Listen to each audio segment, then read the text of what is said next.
I don't want to go to an air conditioning shop. I hope I can fix it myself. What you doing? Are you sniffing the garbage? Lefty. Busted.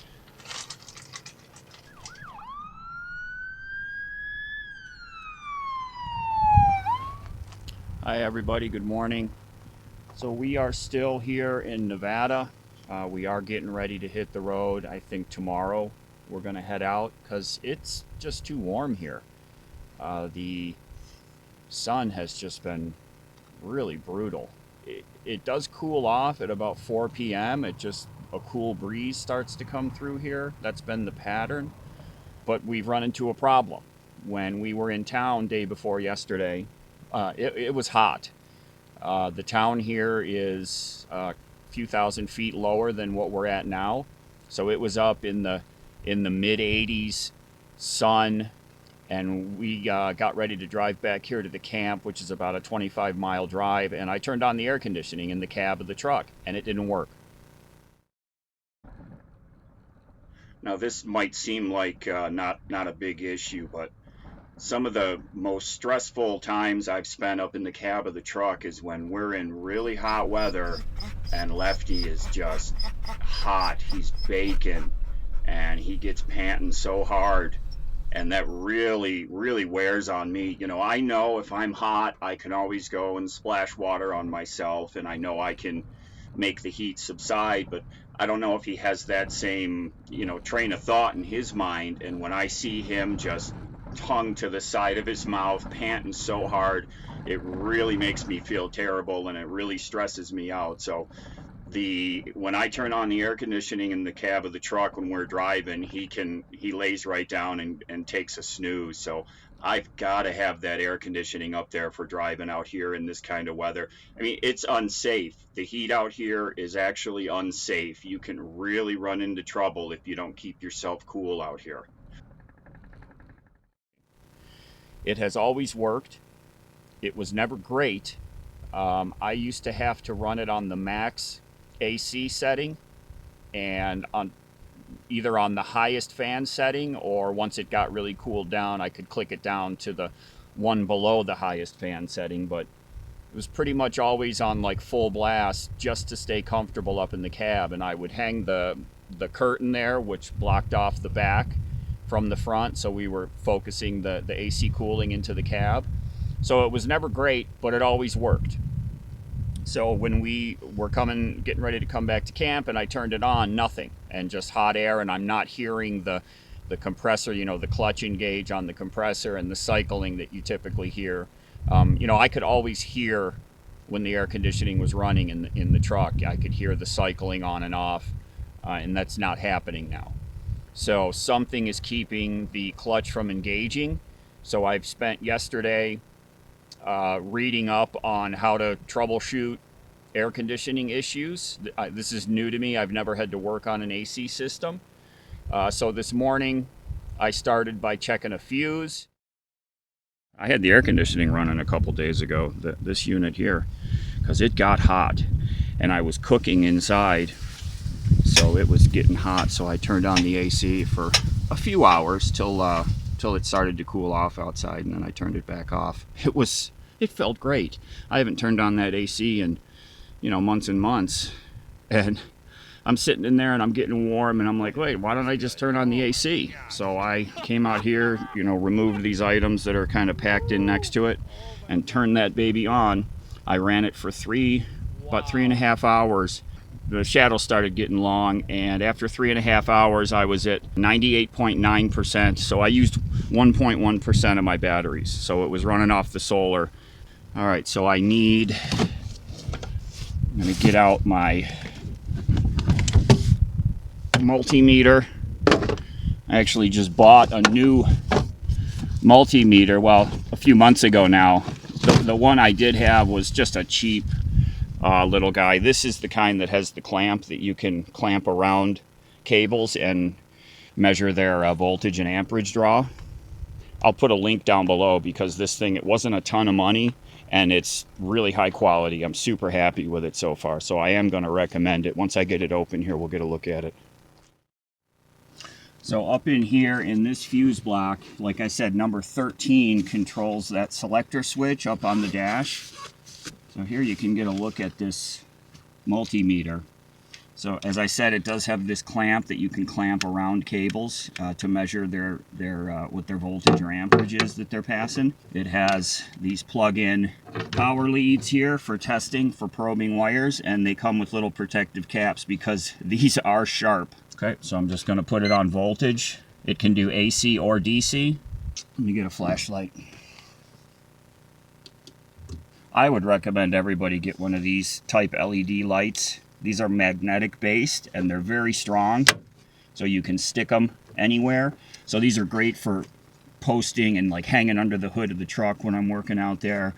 They have a hook here, but the magnetic base is really key. And this thing is bright. It's rechargeable, has a USB port right here.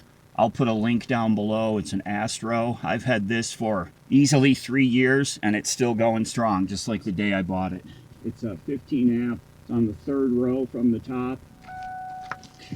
Key is on. Fuse is good. Key back off. So that fuse is good, which is what I expected. I've got the hood popped.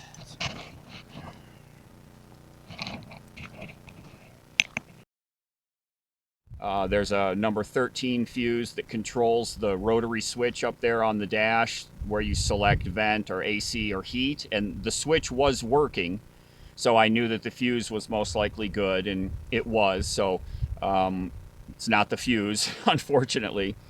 So the next thing that I want to check is you can jump the low pressure switch, which will trigger the clutch.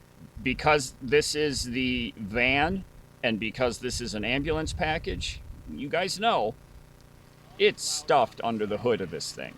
There are pipes and hoses and stuff running everywhere, and you know, I can barely get my hand anywhere.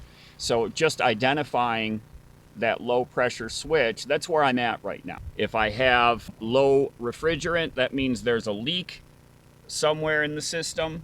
Worst case, I take it to an AC shop. You know, I am outside of Las Vegas.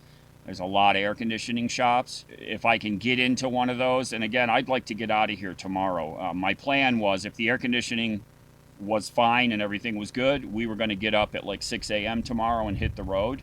And if we can leave early in the morning, we'll beat the heat, because we're going to be dropping down elevation. It's going to get hot on that drive, and if we go and try to drive midday, it's going to be miserable, especially without air conditioning. But I'd like to get this air conditioning hopefully back working again before we take off, because even if this drive goes okay and we beat the heat, heading back across the country back to visit my family in New York in May, it's very likely that we would have some hot driving, and driving with the windows down for hours on end is just punishing on the overall feeling of my head. You know, I've got plenty of tools and, you know, fairly good know-how on how to do things. There's obviously a ton of information online, but I don't even know which switch I'm looking at. So I need my AC in the cab. I really do.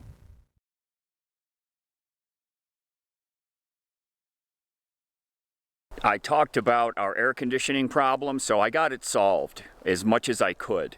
We were outside of Vegas when we ran into that problem, and I'm thinking, you know, we're mid 80 degree weather. I can't go without air conditioning in the cab of the truck.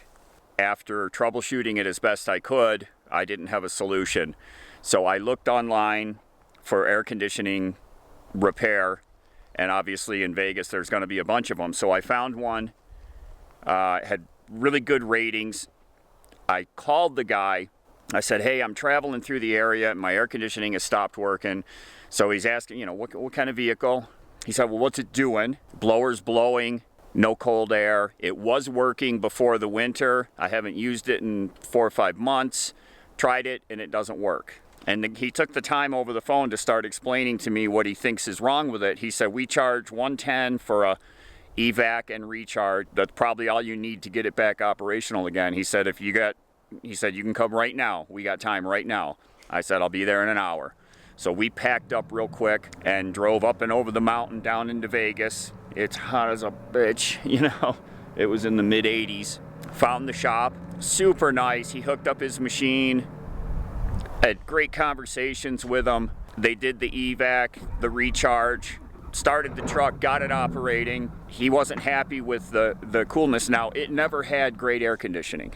If I pulled up to a stoplight, the temperature, the air conditioning would start to not be as cold. It would be cold when the engine was revving. He said that means you got a failing compressor.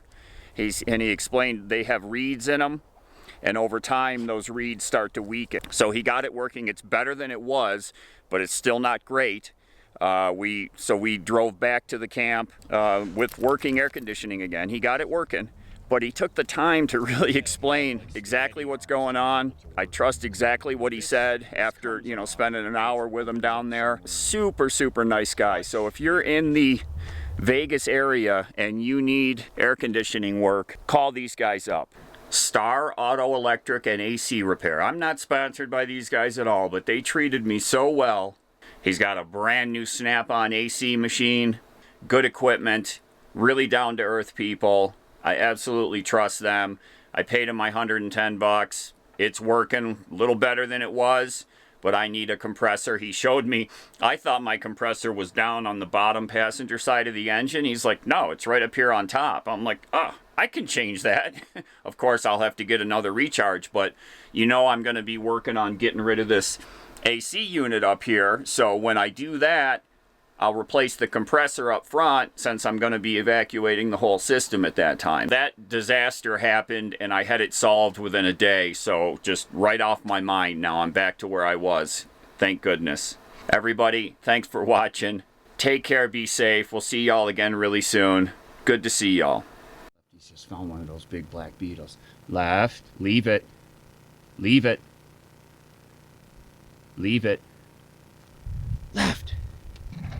Hey, leave him alone. Leave it, leave it, left, leave it. It's okay, just leave him. Pretty nasty looking.